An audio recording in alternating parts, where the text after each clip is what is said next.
नमस्कार, आदाब, सत श्री अकाल प्यारे दोस्तों, रोमांच से भरपूर आज की कहानी जानने की इच्छा ज़रा गौर से सुनिएगा और हमारे चैनल गोल्ड स्टोरीज को सब्सक्राइब ज़रूर कीजिएगा। किसी वन में चंडकर्मा नाम का एक राक्षस रहता था। एक दिन वन में उसने एक ब्राह्मण को देखा। राक्षस उसके कंधों पर सवार हो गया और कड़क कर ब्राह्मण से बोला, चलो मुझे उस तालाब तक लेकर चलो, मैं वहां स्नान करूंगा। भयभीत ब्राह्मण उसे कंधों पर ढोकर तालाब की ओर चल पड़ा। रास्ते में चलते हुए ब्राह्मण ने राक्षस के नीचे लटकते पैर देखे तो उसने राक्षस से पूछा, भद्र, आपके पैर इतने कोमल क्यों हैं? राक्षस बोला, मैं पानी में भीगे हुए अपने पैर कभी धरती पर नहीं रखता, इसका मैंने व्रत लिया हुआ है।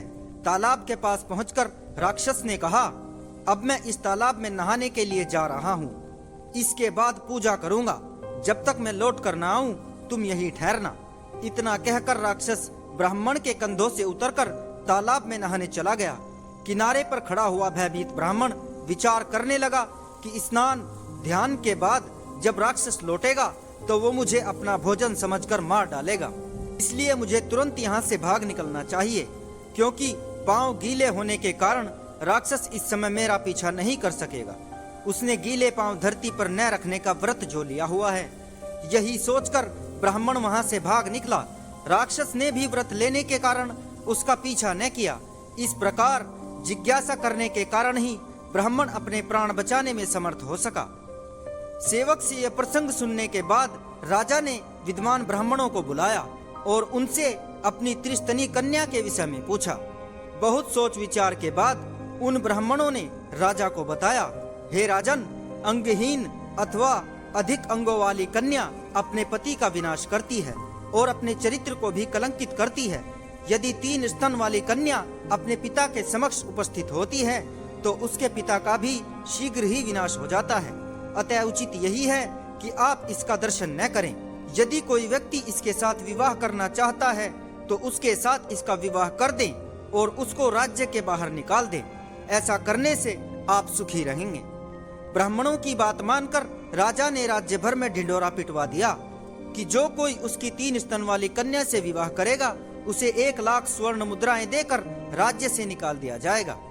राजा ने यह ढिंढोरा कई बार पिटवाया, किंतु कोई भी उस कन्या से विवाह करने के लिए प्रस्तुत न हुआ। इस प्रकार वो कन्या युवती बनने लगी। उसको एक गुप्त स्थान पर रखा गया था, जिससे कि उसके पिता को उसका दर्शन न होने पाए। उसी नगर में एक अंधा और एक कुबड़ा रहते थे। दोनों में परस्पर मित्रता थी। कुबड़ा अंधे की लाठी पकड़कर भिक्षाटन के लिए चला करता था। उन दोनों ने भी उस घोषणा को सुना था।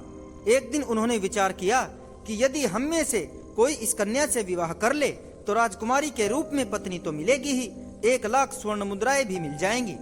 ये विचार करके एक दिन अंधा राज दरबार में पहुंच गया और राजा से कह दिया कि वो राजकुमारी से विवाह करने को तैयार है। राजा को ये जानकर बहुत प्रसन्नता हुई। उसने नदी किनारे एक स्थान तैयार करवाया और वहां अंधे के साथ अपनी कन्या के विवाह की व्यवस्था कर दी। विवाह के बाद उसने अंधे को 1 लाख स्वर्ण मुद्राएं दी और एक नाव में बिठवाकर अंधे और राजकुमारी के साथ उस कुबड़े को भी दूसरे राज्य में भिजवा दिया। इस प्रकार विदेश में जाकर वे तीनों एक मकान में सुखपूर्वक रहने लगे। अंधा कोई काम धंधा नहीं करता था। वो तो बस दिन भर घर में लेटा हुआ मौज उड़ाया करता था। सारा काम कुबड़ा मंथरक ही किया करता था। धीरे धीरे उस त्रिस्तनी राजकुमारी के कुबड़े मंथरक के साथ अवैध संबंध बन गए। एक दिन त्रिस्तनी ने कुबड़े से कहा, हे प्रिय, यदि ये अंधा किसी प्रकार मर जाए तो हम दोनों आनंद के साथ रह सकते हैं। तुम कहीं से विष खोज कर ले आओ, जिससे इसको विष खिलाकर मैं निश्चिंत हो जाऊं। दूसरे दिन विष की खोज में घूमते हुए मंथरक को एक मरा हुआ काला सर्प मिल गया। उसको लेकर वो प्रसन्नता पूर्वक घर लौटा और त्रिस्तनी से बोला, प्रिय, मैं ये काला सर्प ले आया हूँ। इसको काटकर इसमें मसाले मिलाकर अच्छी तरह बना दो और इसे मछली का मांस बताकर अंधे को खिला दो, इससे वो तत्काल मर जाएगा। ये कहकर मंथरक कहीं बाहर चला गया। त्रिस्तनी ने उस सर्प को काटा और उसमें मिर्च मसाले लगाकर एक हांडी में डालकर चूल्हे पर चढ़ा दिया। फिर उसने स्नेहपूर्वक उस अंधे से कहा, आर्य पुत्र, आज मैंने आपकी मनपसंद चीज मंगवाई है। आपको मछली के व्यंजन बहुत पसंद है ना, इसलिए आज मैं मछली बना रही हूँ। मैंने इसमें मिर्च मसाले आदि मिलाकर हांडी में भरकर चूल्हे पर चढ़ा दिया है। आप एक चमचा लेकर उसे लगातार चलाते रहो जिससे कि वो जल न जाए, जब तक मैं घर के और काम निपटा लेती हूँ। अंधा खुशी खुशी तैयार हो गया। मछली का नाम लेते ही उसकी लार टपकने लगी। वो चूल्हे के पास पहुंचा और चमचा हांडी में डालकर उसे चलाने लगा। हांडी में पकते काले सर्प की विषयुक्त भाप उसकी आंखों और नाक के छिद्रों में प्रवेश करने लगी। विषयुक्त भाव के कारण उसकी आंखों का मोतियाबिंद गलकर गिरने लगा।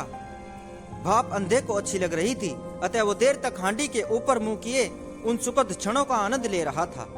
जब तक हांडी में रखे सर्प के टुकड़े पके, तब तक उसकी आंखों का मोतियाबिंद साफ हो चुका था। अब वो फिर से देखने लगा। उसने हांडी में निगाह डाली तो काले सर्प के टुकड़े उसे स्पष्ट दिखाई दे गए।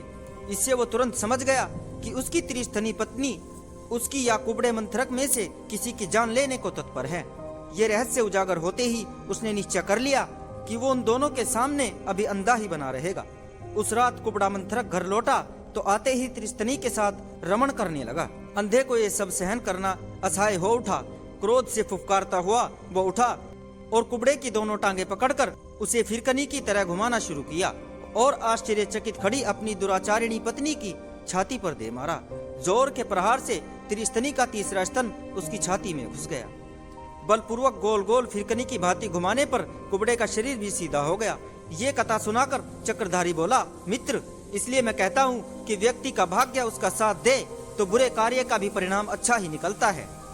इस पर स्वर्णसिद्ध ने कहा, आपकी बात किसी सीमा तक ठीक है, किंतु व्यक्ति को हमेशा अपने मन की ही करनी चाहिए। हितैषी एवं सज्जन पुरुष का परामर्श भी मान लेना चाहिए, अन्यथा व्यक्ति की दशा वैसी ही हो जाती है जैसी मरुड़ पक्षी की हुई थी। तो प्यारे दोस्तों, कहानी कैसी लगी कमेंट बॉक्स में जरूर बताएं और हमारे चैनल को सब्सक्राइब जरूर कर दें। बहुत बहुत शुक्रिया।